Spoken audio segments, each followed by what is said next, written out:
Division dispatches.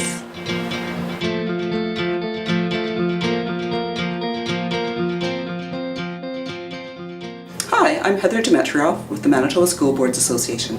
Have you ever heard the expression, when the only tool you have is a hammer, everything starts to look like a nail? You may be able to use that hammer for purposes it wasn't intended. You can drive a screw or you can loosen a nut, but really you're not going to do the best job. Well, it's the same when it comes to meeting procedures. With meeting procedures, the tools we have at our disposal are the various motions, and each serves a specific purpose. Today, I'd like to talk about 3 subsidiary motions, which are all similar in that they enable a board to suspend debate on a question before it. However, they do differ in the why and when you would use each of those motions. The motions in question are to lay on the table, to postpone indefinitely, and to postpone to a definite time. The motion to lay on the table allows the board to put aside a question that it has been considering when a matter of greater urgency arises. The motion to lay on the table must be seconded, and it must be supported by a majority of the board.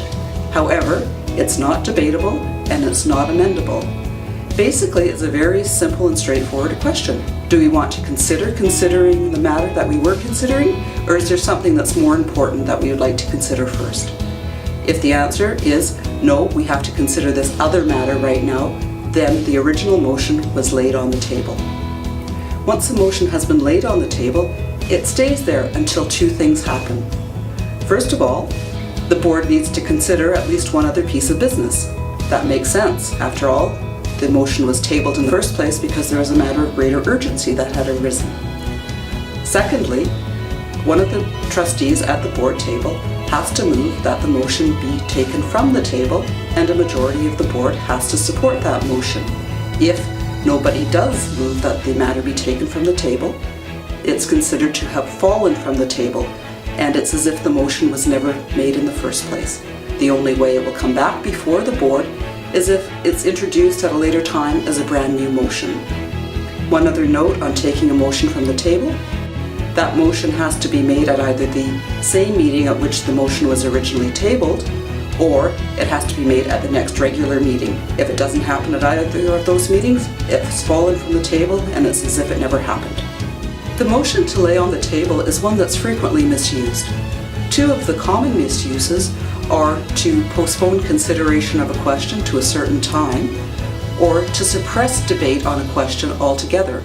There are motions that will do that, and I'd like to talk about those right now. The motion to lay on the table can never be qualified as to the time at which the motion will come back before the board. So, if somebody moves to table something until a certain time, that's a good indication that the motion's about to be misused. If you're chairing a meeting and that somebody moves to table something until, you might want to seize that as the teachable moment. When you restate the motion, which is good practice at all meetings, you might want to restate it as, I have a motion that we postpone consideration of this question until such and such a time. One of the benefits of parliamentary procedure is it gives us all a common vocabulary. However, we lose that benefit if we don't also have common definitions for the words that we're using. So it's a good idea to make sure that everybody knows what we're talking about when we use certain words, such as table or postpone. Now, there are several reasons that a board might want to postpone consideration of a question. It may be that the meeting is running late and people don't feel that there's sufficient time to give thorough consideration to the question before it, so they move to postpone to the next meeting. Alternately, it may be that a majority of the members of the board feel that they need more information and they'd welcome a report on the situation or the matter from administration, so they postpone consideration until receipt of such a report. Or it may just be something as simple as not all the trustees were able to attend this meeting for whatever reason, and it's an important question, so the board wants to make sure that they hear all voices on the matter, so they may postpone consideration of this question until everybody can be present. Neither of those cases, or any of those cases, a motion to postpone consideration of the question would be appropriate.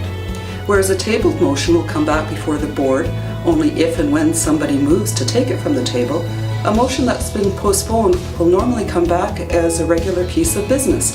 As soon as the condition of the postponement has been met, it may be the next meeting or maybe the report has been received, the board can expect to see the item on the next agenda meeting. for instance, as a piece of unfinished business or matters arising.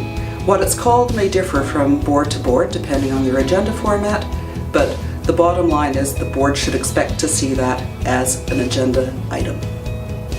The final motion that I'd like to discuss is one that's not used very often. That's the motion to postpone indefinitely. In this case, the word indefinite doesn't mean unspecified, it means forever. Whereas a motion to table or to postpone definitely are ways that a board can put aside consideration of a question for the time being, the motion to postpone indefinitely is used when the board never wants to consider a certain question. There are a few reasons that a board might want to postpone indefinitely or never consider a question. For instance, it may be one of those situations that there's not a good answer to the question. Either yes or no has unfavorable consequences, so the board would simply rather not consider the question. It's a bit of a catch-22 situation.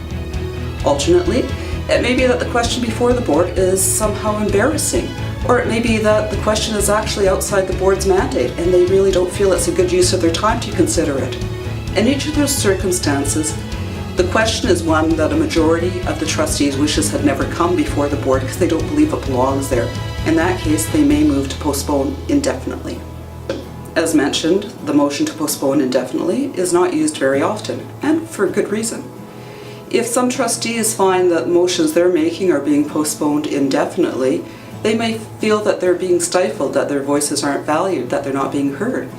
If your community learns that you are postponing discussion on motions indefinitely, or stifling debate as it's somehow or sometimes considered, they may feel that you lack transparency, and that's never good for school boards and their communities. However, it is important to remember that the motion to postpone indefinitely is one that is in your toolbox. There are times to use it, and when you need it, it's good to haul it out and do just that.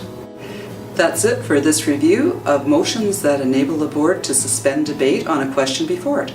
If you have questions about these motions or any of the other ones in your parliamentary toolbox, please feel free to contact me at the Manitoba School Boards Association or consult your parliamentary authority. Thanks for tuning in.